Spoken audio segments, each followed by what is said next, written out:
मदत पुनर्वसनचा हा विषय जरी असला की कृषीच्या बाबतीमध्ये तुम्हा सर्वांना माहिती की जे पॅकेज आपण जाहीर केलेलं आहे तर हे पॅकेज आपण केंद्र सरकारला पैसे दिले, आपण ते काय शेतकऱ्याला पैसे देणार आहे? केंद्र सरकारचे पैसे राज्य सरकारला देणार आहेत. केंद्र सरकारचे पैसे मिळतील हे अपेक्षेने जे राज्य सरकारने शेतकऱ्यांसाठी जाहीर केलं होतं ती मदत दिलेली आहे. मंत्री महोदय, तुम्हाला असं वाटत नाही का, एक मिनिट, तुम्हाला असं वाटत नाही का सर मंत्री महोदय की 2 महिने हा काळ उलटून गेलेला आहे, खूप उशीर झालेला आहे? तुम्हाला हेही माहिती आहे की सेंट्रलमध्ये अर्थात दिल्लीत हाऊस सुरू होणार आहे, हा मुद्दा तिथं सुरुवातीलाच मांडायला हवं जेणेकरून लवकरात लवकर राज्याला पैसे मिळतील.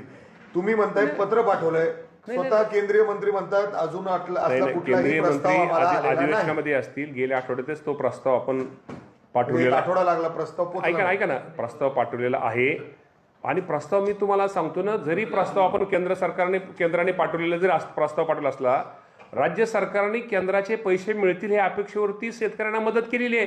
त्या बाबतीमध्ये शेतकऱ्यांना काय मदत आपण थांबवलेली नाहीये.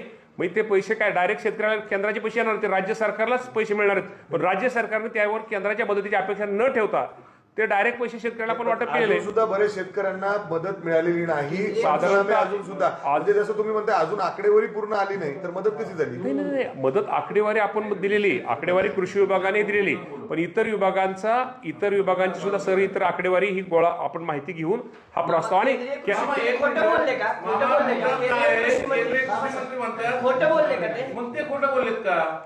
केंद्रीय कृषी मंत्री खोटं बोललेले नसावेत कदाचित अधिवेशनामुळे.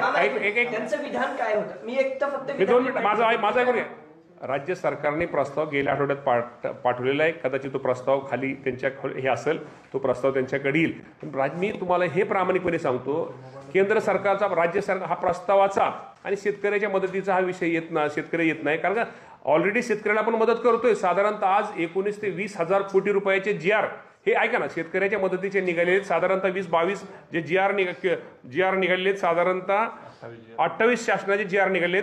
19,801 कोटी रुपयाला शेतकऱ्याला आपण मदत ही केलेली आहे. त्यामुळं शासनाचे GR केंद्र सरकारचे आपण माहिती जरी केंद्र सरकारला माहिती अचूक असली पाहिजे, परत त्या माहितीमध्ये आपल्याला बदल करता येत नाही. थोडी माहितीला उशीर कशासाठी होतो की ते माहिती सगळ्या डिपार्टमेंटला नुसत्या कृषी विभागाचं नाही, पुरं आहे अतिवृष्टीमुळे ज्या विभागाचं नुकसान झालं ती सगळी माहिती एकत्र संकलित करून कृषी विभागाने माहिती त्यांना मिळालेली, इतर माहिती त्यांना मिळालेली असल्यामुळं मागच्या आठवड्यात त्यांनी मदत पुनर्वसननी हा प्रस्ताव ह्या केंद्र सरकारकडे माननीय CS यांच्या माध्यमातून मुख्यमंत्री मागच्या आठवड्यात पाठवलेला आहे. आणि मी तुम्हाला शेतकऱ्यांना एवढं सांगतो, तुम्ही लक्षात तुमच्या आलं नाही, जरी प्रस्ताव जरी अचूक पाठवलेला आहे, हे पैसे आपल्याला जे प्रस्ताव ते पैसे मिळणार आहेत हे आपण गृहीत धरलेलं आहे. हे पैसे मिळणार आहेत हे गृहीत धरून आपण शेतकऱ्यांना मदत साधारणतः बघा 28 शासन GR काढलेत.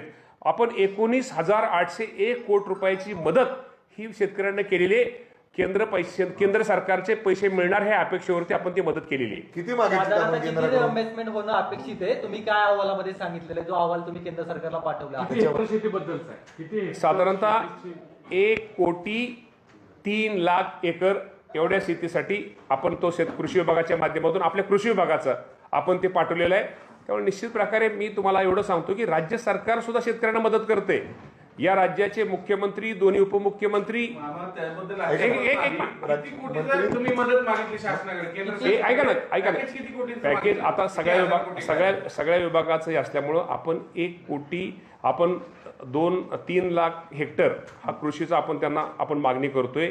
आणि इतर विभागाच्या माध्यमातून नुसतं कृषी विभागाचं नाही, अतिवृष्टीमुळे अनेक ह्याचं नुकसान झालेलं आहे. त्यामध्ये घराचे पडझड असेल, पशुधन असेल किंवा इतर ठिकाणचे कोणाचं हे गेलं असेल, त्यामध्ये सगळे एकत्रितरित्या तो प्रस्ताव हा केंद्र सरकारला हा आपण पाठवतोय. मी तुम्हाला एवढंच सांगतो, जरी केंद्र सरकारला प्रस्ताव आता कृषी विभागाचा आपण म्हटला, कृषी विभागाचा प्रस्ताव मी म्हणतो आपण पाठवला, गेल्या आठवड्यात पाठवला, तरी सुद्धा केंद्र सरकारचे पैसे हे आपल्याला मिळणार हे अपेक्षेवरती राज्य सरकार हे शेतकऱ्यांना मदत करत असतं. त्यामुळे आपल्याला माहिती आहे की NDRFच्या नियमाप्रमाणे तर राज्य सरकारची केंद्र सरकारची रक्कम आपल्याकडे आहेच, परंतु या बाबतीमध्ये मी तुम्हाला सगळ्यांना एकच सांगतो की त्यामध्ये शेतकऱ्यांचं कुठलंही नुकसान झालेलं नाही, शेतकऱ्याची मदत थांबलेली नाही. त्यामुळे शेतकऱ्याला मदत ही निश्चित प्रकारे राज्य सरकारच्या माध्यमातून आम्ही दिलेली आहे.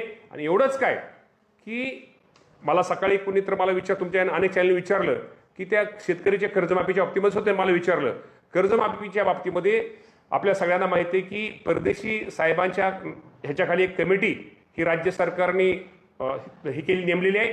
आणि या बाबतीमध्ये बच्चू कडू असतील, शेट्टी साहेब असतील, आमचे डॉक्टर म्हणजे शेतकरी संघटनेचे सगळेच नेते, शेतकरी सगळ्या नेत्यांना विश्वासात घेऊन त्यांची एकत्र बैठक करून मुख्यमंत्री दोन्ही उपमुख्यमंत्र्यांनी त्यांची चर्चा करून एप्रिलमध्ये त्यांचा अहवाल पहिल्या आठवड्यात आला येऊन साधारणतः माझ्या शेतकऱ्यांना 30 जूनपूर्वी ही कर्जमाफी दिली जाईल यासाठी राज्य सरकार कटिबद्ध आहे. सर